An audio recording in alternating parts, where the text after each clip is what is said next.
This is radio talk show host Deanne Burley, and I am talking to you about an issue that seems to be in the press recently. Within the last few weeks, I read an article that a U.S. judge, made an opinion on the situation with the NSA concerning eavesdropping and wiretapping of the public of the United States. I have a very big problem with what happened because of a second ruling that came through a few days ago where another justice stated that it is okay for the NSA and various other agencies to eavesdrop on telephone conversations and provide information of such calls to whoever or whomever they feel they need to do. Again, I can't understand, of all the brilliant people we have in the United States, we can't understand the Constitution and the rights that are within them. We seemingly can't understand the legal system, which forbids those that go into office for not keeping up their oath of office, which is to abide by and protect the Constitution. That doesn't mean it stops at the seat of the president, goes all the way down to those that are justices in the justice system, even the judges themselves. The Constitution is just like a Bible. In fact, the lawyers, if you go into the other realm of what attorneys believe in and what they swore oath to, there's canon laws that go all the way back to biblical time, connected to the Bible itself.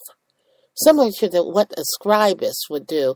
Scribus would write down details of history, one generation to the next, providing it exact as stated.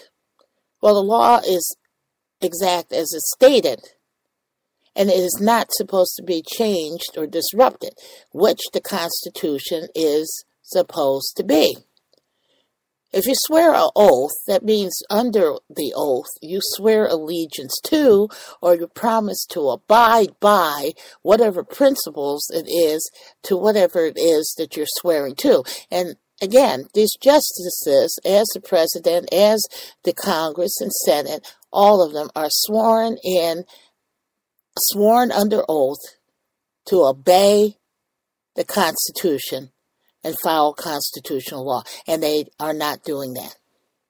That to me means that they may not be understanding the Constitution. And if that's the case, we have a huge problem, because it seems as though we keep these people in office knowing that they don't have the ability to provide the service that they have to render to the citizens of the United States of America. Not foreign citizens, but American citizens.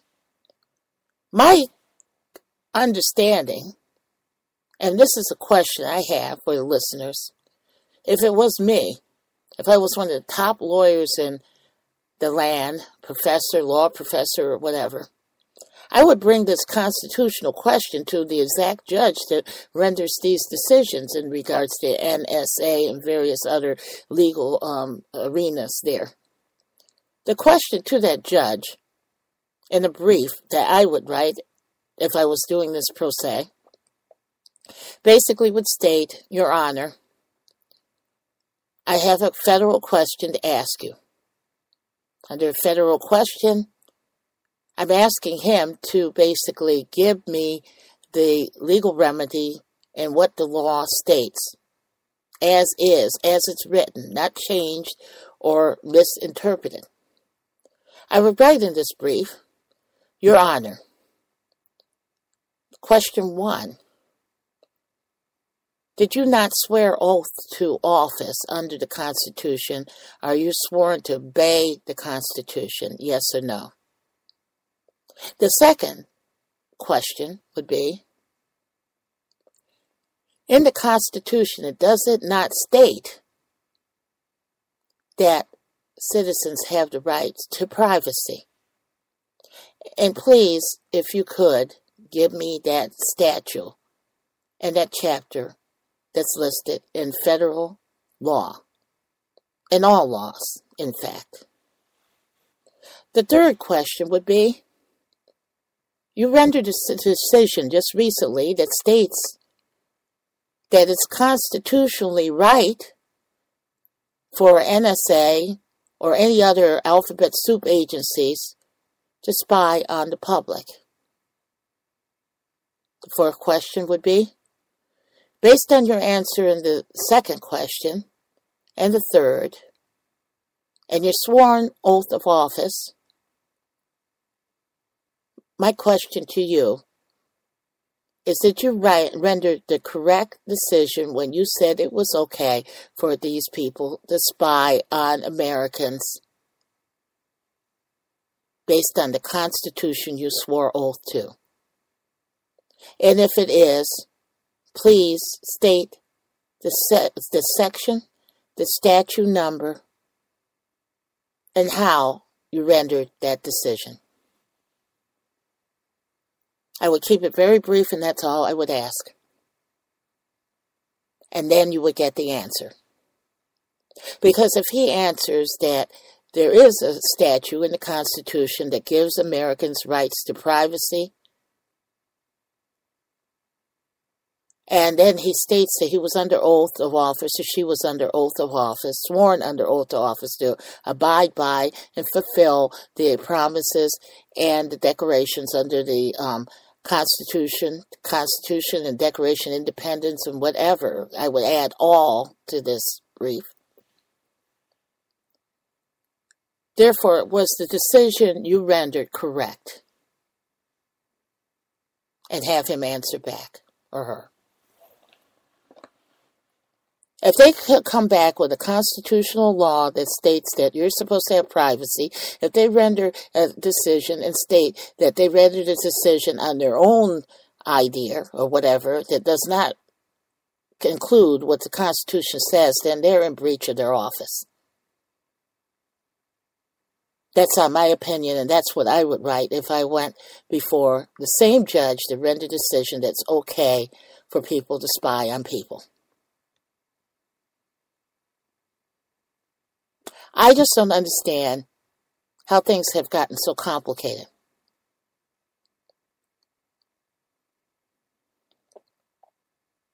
It seems that we allow those that we think are in charge of our rights to dictate lies and falsehoods.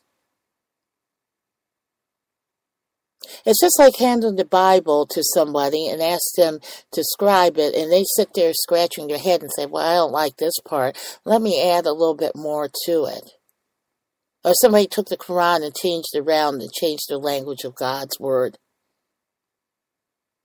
The Constitution, the Declaration of Independence, all of these documents were written for the people of the United States so that there would not be a situation that we would be held prisoner in our own country as we were prisoners, or our ancestors were prisoners before. There has been continuous breaches of civil rights in the United States. I shake my head at this because I think of my father, Dan Burley. I think of other civil rights activists, Malcolm X and Dr. King and Stokely Carmichael. And I can go on for days. The rights activists that stood up and said, no, we're going to fight for our rights here because it's on the Constitution. There's Jim Crow laws. They're supposed to protect civil rights, etc., etc. And to this day, blacks don't even have the Jim Crow laws because we have co-conspirators in the United States government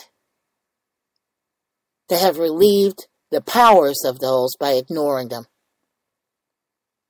With fragrant words, they can say things like, oh yeah, well, I am for civil rights. Yeah, I wrote this bill. But if the bill doesn't have anything that has a remedy or states or gives forth information on what you should do when you're in a conflict, a situation where a judge, an attorney, or someone is in conflict because of friendship, camaraderie to other alumni of their colleges and schools, alumni or even professors tied. We don't know who they're tied to, but then they know that the law is the law, and they don't uphold the law and don't recite it or give it to you as it is written.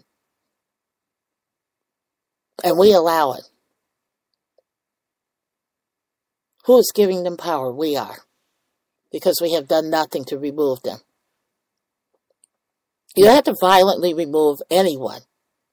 It's just the law is the law. If they breach their code of office, anyone, from the police on up, if anybody breaches their code of office, they are to be removed based on the fact that they are hired by us through our tax dollars, through our effort to keep the United States safe from tyranny.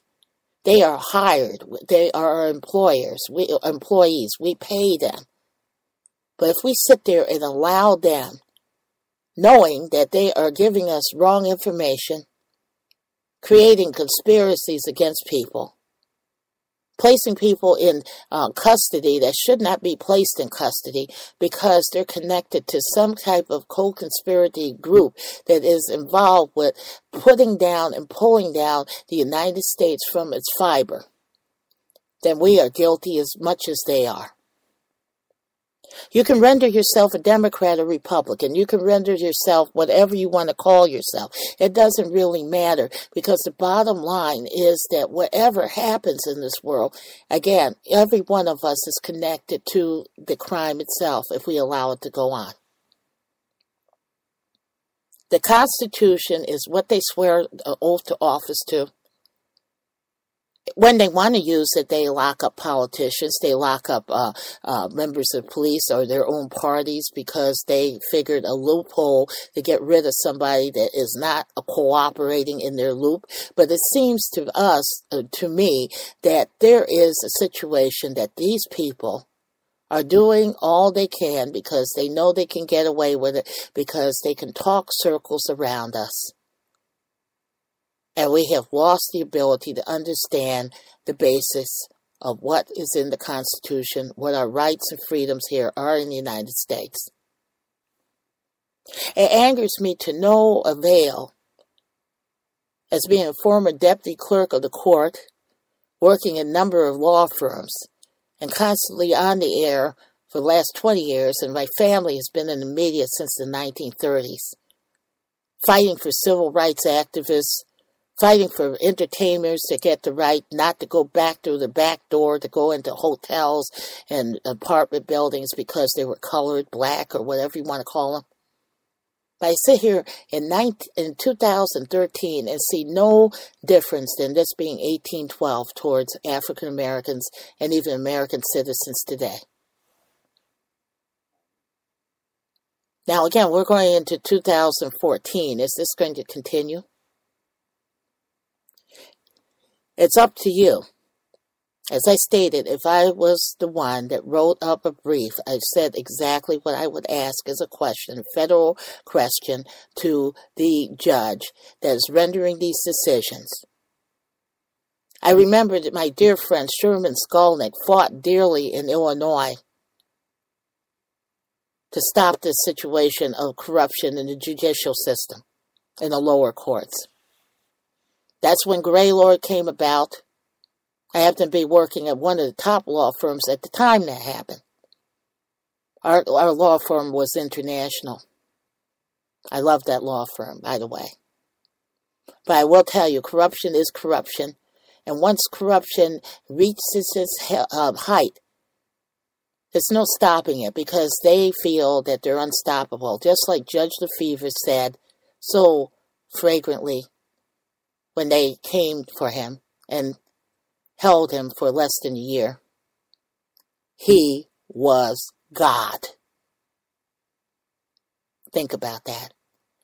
Judge Lefevre stated he was God because he was a judge. He rendered life and death decisions.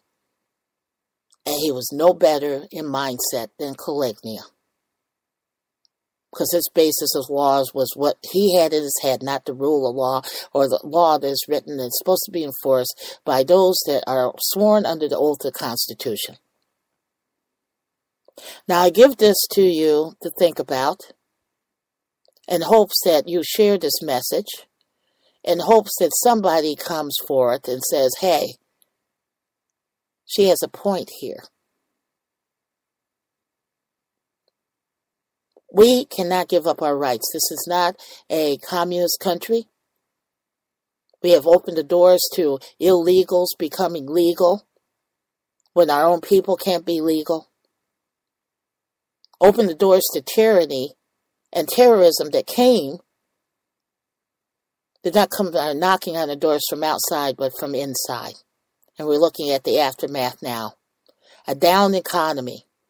Over 1 million people going onto the streets with no money at all because of unemployment being cut off. And next, what else will be cut off? What will be fueled the next thing for them to cut off and cease? As we stand there and allow it to happen. Open the door for them to do martial law, because then people will start stealing and doing what they need to do to get food, water, and clothing. This is coming very soon. My talk show is the DetectorsRadioshow.com. I'm on Blog Talk Radio, Truth Radio, and a host of other programs. I'm on at 6 p.m. Central Time, Monday through Friday, and Saturday at 9 p.m., and then tonight again at 6 p.m. Central Standard Time. Tune in. And then tell me what you feel. The call-in number is 718-508-9513. Thank you for listening. This is Deanne Burley.